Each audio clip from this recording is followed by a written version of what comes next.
আপনারা জানেন বাংলাদেশ সরকার আপনার বর্তমানে মাছ ধরা বন্ধ রেখেছে।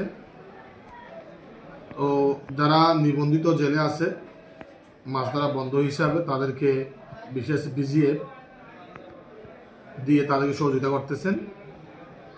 তো আমার বাহাসা ইউনিয়নে প্রায় 3022 জন নিবন্ধিত জেলে আছে।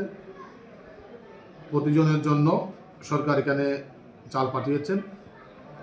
তো আমরা আজকে এখানে 1 নম্বর ওয়ার্ড এবং 6 নম্বর ওয়ার্ডে প্রায় 1000 জেলেকে আমরা নিবন্ধিত জেলেকে আমরা চাল বিতরণ করতেছি। আমরা সকাল 10টায় শুরু করেছি।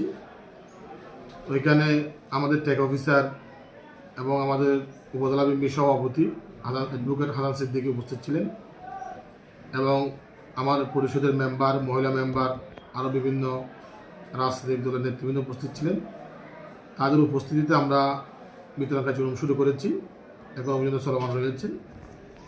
আমরা এভাবে আগামীকালকে 3 ওয়ার্ড, এরপর দিন 4 ওয়ার্ড দিয়ে আমরা বিতরণ কার্যক্রম শেষ করব।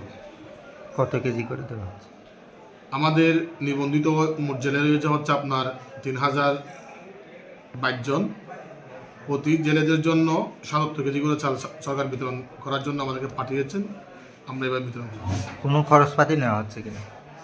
এখানে আসলে আপনার এই জেলেদের যে বিজিএফ এখানে সরকার একদম বিনামূল্যেই দেওয়ার জন্য নির্দেশনা রয়েছে। আমরা সরকারের নির্দেশনাকে ফলো করে আমরা কার্যক্রম পরিচালনা করতেছি।